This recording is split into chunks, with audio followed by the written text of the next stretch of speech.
Ben Murrel coming out representing Impact MMA. Ben Murrel is a personal trainer, actually advertises himself as a striking coach.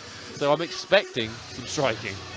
You can't say you're a striking coach in pool guard, let's be honest. That'd be embarrassing. And he's actually one of the striking coaches and helps out at Impact MMA with head coach Joe Taylor.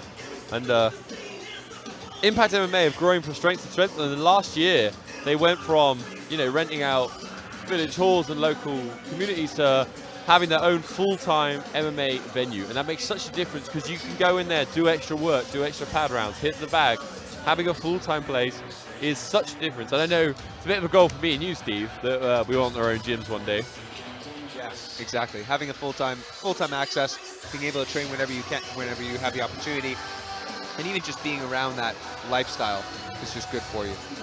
And I think it really takes teams from being competitive on the amateur stage to being able to win titles and move on into what everybody wants, to establish themselves in the professional ranks.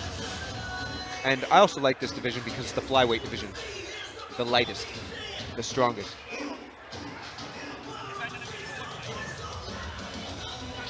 We got to talk to the referee here. We're getting some up-to-date news. There's always some changes to the MMA rules. Let's check with Chris. He's just spoken to our head referee, Paul Nichols, who you can see on Glory. You've probably seen him in Bellator as well. What's he had to say? He wasn't impressed by the heavyweights earlier this evening. Okay. But obviously, he can't be biased. Safi. So we've got two veterans coming out. We've got Ben Murrel, 0-1, but looked really good in his last outing. And then Quadrat Safi, a bit of a regular here at Battle Arena. Ben Murrel's got Josh Palmer in his corner. Josh the Power Palmer. Battle Arena veteran, champion. Yep, and he's got, yep, sorry.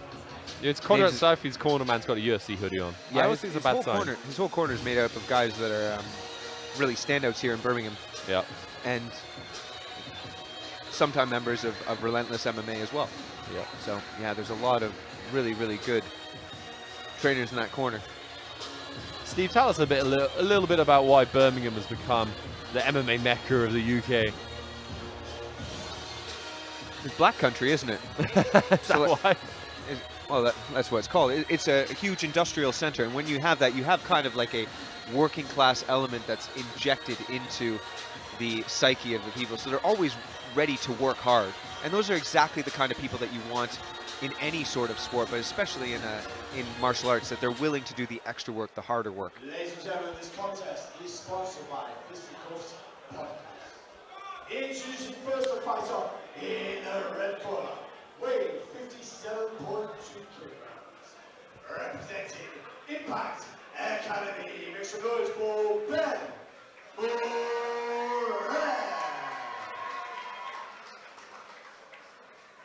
And the fighter in the blue corner, weighing 56.8 kilograms, representing Team Renegade. Make some noise for Quadrat Safi. Now, Steve, I'm just going to talk over Carsten a little bit because I want to break this down for you before we start.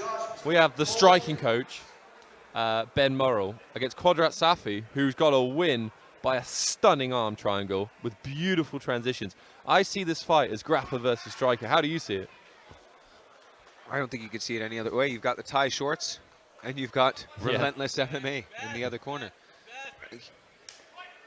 Oh, here we go. Huge amount of experience from both. And that's the real challenge then, to try to keep it standing. But again, if you have a very strong grappling prowess, you don't necessarily have to worry about being taken down. So you can kind of let your hands and your feet go a little bit better.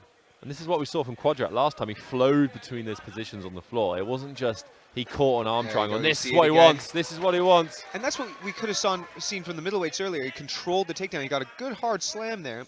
He controlled the takedown on the way down. Watch for Quadrat to just slowly improve position. It's what we saw from him last time. Slid into more dominant positions and then cinched up a beautiful arm triangle and got the finish. But we know that Ben Murrel is going to be doing everything he can, trying to get back to his feet, back to that striking. And this would have had to have been something that you would have addressed in camp, thinking about where your weaknesses are. So if you want to stand up, exactly, excellent explosion, gets himself right back to a half butterfly there. So he's now into contention. Quadrat working hard to pass again and get himself into a dominant grappling position to attack for submissions. Yeah, and this is what we saw from Quadrat last time. He's just very, very smooth on top. Just transition, transition, transition. Doesn't rush, doesn't overcommit to ground and pound, just like that. This is so far a picture-perfect replay of what happened in his last fight. Yeah, he caught him bridging at the wrong time. He did well to catch Ben Murrel trying to turn into him. That's when he stepped over. And now, look, he's just looking to suffocate him, crush him down. Ben Murrel did a great chest bridge, low. but the cage just stopped the power of it. Just poor placement, really. But he's doing a good job of surviving just like that, but he's out. Nice, he's going to get triangled. Beautiful transition by Quadrat Safi. Locked at that triangle on Ben Murrel's escape. The cage is saving Ben Murrel a little bit. It's just half a Quadrat. I don't think it's going to save him for long. He's trying to punch his way out of there. Yeah, he needs it's to posture very up tight. to the His sky. head is going red. Needs to He's stop. got a hand on the back of the head. He's really tight here. Ben Murrel's doing so well. Ben Murrel needs to stop. Quadrat getting an angle. There's some good strikes that are landing. Yeah. He just seems to be just out of it. Yeah, Well, he's a tall guy. It's going to be half of Quadrat Safi to lock this up.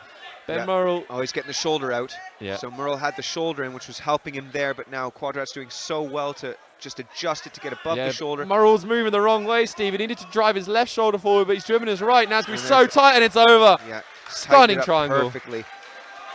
Again, just in position, Quadrat brilliantly, and he flips off the crowd, which is just showing the level of He flipped off his own attitude. fans, in fairness. Yeah, very we'll let him good. go. Treat your fans well. If you abuse them, they'll love you even more, I hear. But again, just such a dynamic level of grappling from Quadrat Safi, and he's just able to dominate. As soon as he takes it to the floor, he's calm, he's patient. He was even aware of that rollover from Ben Murrel. That was Ben's real chance there, but he got his arm trapped and it went right to the triangle. So great, just excellent moves from Quadrat Safi. I'd like to see Ben Murrel come back. I want to see some of his striking. I know he's got great striking, but just didn't get the chance to show it. The timing, Quadrat Safi's takedown was beautiful, and then the transitions and pressure, and then to catch that triangle as Ben Murrel escaped. It's the classic thing. If you try and escape a position, you have to give up something. You're giving up your arm, you're giving up space, and that's the time you can get caught, or sometimes you can get out. Great performance by the Renegade Jiu-Jitsu standout and Impact MMA, Fearless MMA, Quadrat Safi. Triangle choke for the fighter. In the blue corner, Quadrat Safi. And please, Mr. North Murrel, Ben Murrel.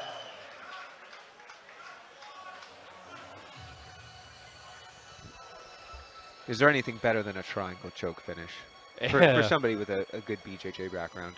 It's my favorite submission, Steve. It was my go-to as a white belt and a blue belt, and I've played around with other submissions and occasionally had success in competitions, but my fallback, especially for MMA, I find MMA sparring, someone's on top trying to hit you or in transition like we saw just there, that triangle is always an option.